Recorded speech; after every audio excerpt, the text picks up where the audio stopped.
Total ಅಂದಾಜು ಎಷ್ಟು balance ಇತ್ತು ಸರ್ ಬಿಜೆಪಿ ನಮ್ಮ ಇಲಾಖೆಯಲ್ಲೇ 12,000 ಕೋಟಿ ಎಕ್ಸ್ಟ್ರಾ ಇತ್ತು. ನಮ್ ಒಂದೇ ಇಲಾಖೆ ವಿದೌಟ್ ಬಜೆಟ್ ಸಪೋರ್ಟ್ 12,000 ಕೋಟಿ ಕೊಡದೇನೆ ಅಷ್ಟಿತ್ತು ನಾವು. ಸೊ ಈಗ ಅದನ್ನ 3,000 ಕಡಿಮೆ ಮಾಡಿದ್ವಿ ನಾವು. 3,000 ಕೋಟಿ ಕಡಿಮೆ ಮಾಡಿದ್ವಿ ಅಂದ್ರೆ ಹೊಸ ವರ್ಕ್ ಕೊಟ್ಟಿಲ್ಲ ನಾವು, ಯಾವ್ದು ಬ್ಯಾಲೆನ್ಸ್ ಮಾಡಿದೀವಿ. ಸೊ ಅದೇ ಈಗ 3,000 ಕೋಟಿ ಅವರಿಗೆ ದುಡ್ಡು ಹೋಗಿದೆ. ಇನ್ನೂ 9,000 ಕೋಟಿ ಉಳಿದಿದೆ ನಮ್ಮ ಇಲಾಖೆಯಲ್ಲಿ. ಸೊ ಇನ್ನೂ ಬ್ಯಾಲೆನ್ಸ್ ಮಾಡಿದ್ರೆ ಇನ್ನೂ ಸ್ವಲ್ಪ ಅವ್ರಿಗೆ ಪುಷ್ ಮಾಡಬಹುದು. ಸೊ ಆತರ ನಾವು ಬ್ಯಾಲೆನ್ಸ್ ಮಾಡ್ತಾ ಇದೀವಿ. ಅಂದ್ರೆ ಇಲ್ಲಿ ನಾವು ನಿಯಂತ್ರಣ ಇಟ್ಟಿದೀವಿ. ಅವ್ರ ತರ ಬೇಕಾಬಿಟ್ಟಿ ಕೆಲಸ ಕೊಟ್ರೆ ಇನ್ನು ಇದು ನಮ್ದು ರೈಸ್ ಆಗುತ್ತೆ. ನಾವು ಇದನ್ನ ಕಂಟ್ರೋಲ್ ಮಾಡಿದೀವಿ. ಅವ್ರ ಬಿಲ್ ಕೊಡುವಂತ ಪ್ರಯತ್ನ ಮಾಡ್ತಾ ಇದ್ವಿ. ಸಮಯ ಅಂದ್ರೆ ಈಗ 12,000 ಕೋಟಿ ಫೈನಾನ್ಸ್ ನಮ್ಗೆ ಕೊಡಲ್ಲ. ಅವ್ರು ಹೇಳ್ತಾರೆ ನಮ್ಮಿಂದ ನೀವು ಅಪ್ರೂವ್ ಹೋದ್ರ ಕೇಳ್ತಾರ ಅವರು.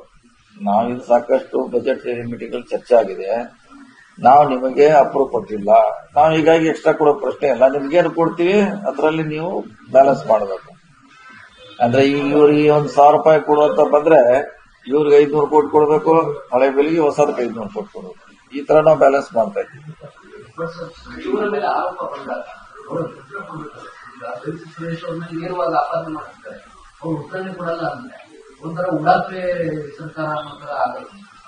ಈ ಬೇರೆ ಮಂತ್ರಿ ನಾವೇನು ಉತ್ತರ ಹೇಳ್ಬೇಕ್ರಿ. ಈಗ ಅವ್ರೇನೇ ಹೇಳ್ಬೇಕಲ್ಲ, ಅವ್ರ ಮ್ಯಾಗ ಆರೋಪ ಬಂದಿದೆ. ಸೊ ಅವ್ರು ಅದಕ್ಕೆ ಸ್ಪಷ್ಟೀಕರಣ ಕೊಡಬೇಕಾಗ್ತದೆ.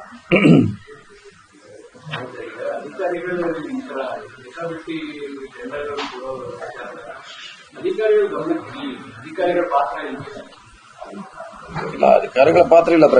ಹಿಂದಿನ ಸರ್ಕಾರ ಮಾಡಿದೆ. ಸರ್ಕಾರನ ಆದೇಶ ಮಾಡೋದ್ರಿಂದ ಅನಿವಾರ್ಯವಾಗಿ ಅಧಿಕಾರಿಗಳು ಕೊಡ್ಲೇಬೇಕಾಗ್ತದೆ. ಅಧಿಕಾರಿಗಳ ಪಾತ್ರ ಏನಿಲ್ಲ. ಪಾತ್ರ ಇದ್ದು ಸರ್ಕಾರದ ಅದು ಇದ್ದೇ ಇರ್ತದೆ. ಹಿಂದಿ ಇದೆ, ಇವತ್ತು ನಾಳೆ ಇರ್ತೈತೆ. ಅದ್ರಲ್ಲಿ ಏನು ಯಾರು ಮಾಡ್ಲಿಕ್ಕೆ ಯಾವ ಹಂತಲ್ಲಿದೆ ಎಲ್ಲಿದೆ ಅಂತ ಕಂಡುಹಿಡಿಲಿಕ್ಕೆ ಆಗೋಲ್ಲ. ಎಲ್ಲಿ ಅಂತ ಕಂಡುಹಿಡಿಯಾರ ನಾವು. ಈ ಕಡೆ ಒಬ್ಬರ್ತಾನೆ, ಆ ಕಡೆ ಒಬ್ಬರ್ತಾನೆ. ಇಲ್ಲಿ ಆರೋಪ ಮಾಡ್ತಾರೆ, ಆ ಕಡೆ ಆರೋಪ ಮಾಡ್ತಾರೆ. ಹಿಂದೂ ಇದೆ, ಇವತ್ತು ಇರ್ತೈತಿ, ನಾಳೆ ಇರ್ತೈತಿ.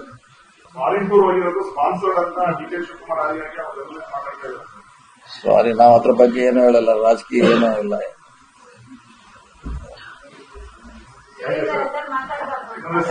ಎಲ್ಲರೂ ಮಾತಾಡಿದ್ರಲ್ಲ, ಎಷ್ಟು ಜನ ಮಾತಾಡಿದ್ರು ಎಲ್ಲರೂ. ಅವ್ರೇನ್ ಪ್ರತಿ ವರ್ಷ ಹೋಗ್ತಾರೆ, ಹೊಸದೆಲ್ಲಿದ್ದಾರೆ. ಅವ್ರ ಸ್ವಂತ ದುಡ್ಡಿಂದ ಹೋಗಿದ್ದಾರೆ. ಅದನ್ನ ನಿಯಂತ್ರಣ ಮಾಡ್ಲಿಕ್ಕೆ ಆಗೋಲ್ಲ. ಮತ್ತೆ ಇವತ್ತೇನು ಹೋಗಿಲ್ಲ. ಪ್ರತಿ ಸಾರಿ ಪ್ರತಿ ಸರ್ಕಾರದಲ್ಲಿ ಅವ್ರು ಹೋಗ್ತಾರೆ. ಅದರಲ್ಲಿ ಎಲ್ಲಾ ಪಕ್ಷದವರು ಹೋಗ್ತಾರೆ, ಕೂಡ ಹೋಗ್ತಾರೆ. ನಾವು ಹೋಗಲ್ಲ. ಇಲ್ಲ, ನಾವು ಎಲ್ಲಿ ಹೋಗಲ್ಲ. ನಾವು ಎಲ್ಲಿ ಕಳಿಸೋಲ್ಲ, ಇಲ್ಲೇ ಇರ್ತೀವಿ ನಾವು.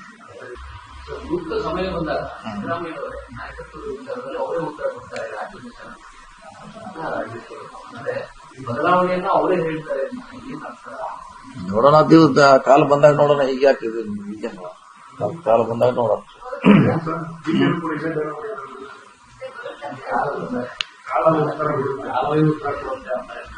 ಅದೇ ಕಾಯ್ಬೇಕಲ್ಲ. ನೀವ್ ಹೆಂಗ್ ಕಾಯ್ತಾ ಇದ್ರೆ ನಾವ್ ಹಂಗ್ ಕಾಯ್ತಾ ಇದೀವಿ ಅಷ್ಟೇ. ಮಾಧ್ಯಮದವ್ರು ಹೆಂಗ್ ಕಾಯ್ತಿದ್ದಾರೆ, ನಾವ್ ಹಂಗ್ ಕಾಯ್ತಿದ್ವಿ ಅಷ್ಟೇ. ಯಾವಾಗ ಕ್ಲೋಸ್ ಆಗ್ತದೆ ಅಂತ ನಿಗದಿತ ಇದೆಲ್ಲ. ಈಗ ಆಲ್ರೆಡಿ ನಿಲ್ಲಿದ್ರೆ ಅದಾದ ನಿಗದಿತ ಸ್ಪೆಸಿಫೈ ಮಾಡಿದ್ರು ಅಷ್ಟೇ.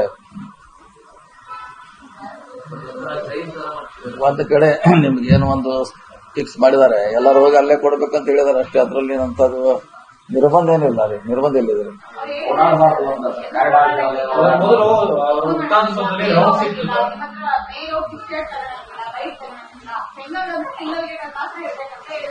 ಅಲ್ಲಿದೆ. ಮತ್ತ ಒಳಗಡೆ ಕರ್ಬೇಕಾದ್ರೆ ಅವ್ರು ಇನ್ವೈಟ್ ಮಾಡೇ ಮಾಡ್ತಾರೆ. ನಿಮ್ಗೆ ಪತ್ರ ಕೊಟ್ಟು ಕರೆಸ್ತೀವಿ, ನಿಮ್ಗೆ ಸ್ವಾಗತ ಮಾಡ್ತೀವಿ.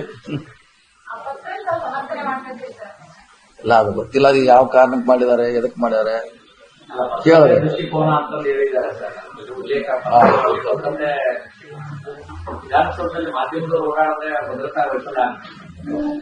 ಈಗ ಸಂಬಂಧಪಟ್ಟ ಇಲಾಖೆಯವರು ಅದಕ್ಕೆ ಸ್ಪಷ್ಟೀಕರಣ ಕೊಡ್ಬೇಕಲ್ಲ. ಅದು ಯಾವ ರೀಸನ್ ಹಿನ್ನೆಲೆಯಲ್ಲಿ ಮಾಡಿದಂತ ಅವ್ರು ಕೊಟ್ರೆ ಸರಿ ಇರ್ತದ್ರ. ಅವ್ರು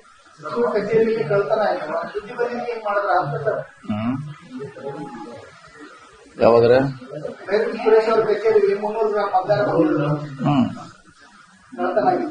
ಇಲ್ಲ, ಅದಕ್ಕೆ ಏನು ಸಂಬಂಧ? ಹಿಂದೆ ಬಿಜೆಪಿ ಸರ್ಕಾರದಲ್ಲಿ ಮಾಡಿರೋದು, ನಿಮ್ಮನ್ನು ತಂದು ಹಿಂದೆ ರಿವರ್ಸ್ ಹಾಕಿದ್ರು. ಅದು ನೆನಪಿದ್ದಾರೆ. ಅವಾಗ ಮಾಡಿದ್ರು ಅಂತ ಸರ್ ಅದೇ ಒಂದು ಸ್ಟೇಟ್ಮೆಂಟ್ ಕೊಟ್ಟಿದ್ರು, ನಾಯಿನ ಬಾಲ ಅಲ್ಲಾಡಿಸ್ಬಾರ್ದು. ಅದ್ರ ಬಗ್ಗೆ ನಾವೇನೇ ಅದು ಪೌರುಷದ ವಿಚಾರ ಹೇಳೋದು ಸರ್. ನಾಯಿ ಯಾರು ಬಾಲ ಹೇಳೋದಾಗಿಲ್ಲ ಸರ್, ಅವರು ಹೇಳಿಲ್ಲ. ಅವ್ರನ್ನ ಕೇಳ್ಬೇಕು. ನೀವು ಮತ್ತೆ ಕೇಳಿದ್ರೆ ಸ್ಪಷ್ಟೀಕರಣ ಹೇಳಿದ್ದಾರೆ, ನೀವು ಆತರ ವ್ಯಾಖ್ಯಾನ ಮಾಡಿಬಿಡಂತ ಅದು ಸಹ ಇಮಿಡಿಯೇಟ್ ಹೇಳಿದಾರೆ ಅಲ್ಲೇ ನಿಮ್ ಜೊತೆಗೇನು ಹೇಳಿದಾರೆ. ಹಾಗೇನಿಲ್ಲ, ಮಾಹಿತಿ ಮಾಡಿ ಗಟ್ಟಿದೆ, ಹಾಗೇನು ಅಳಗಡಿಸ್ಲಿಕ್ಕೆ ಆಗೋಲ್ಲ ಯಾರು.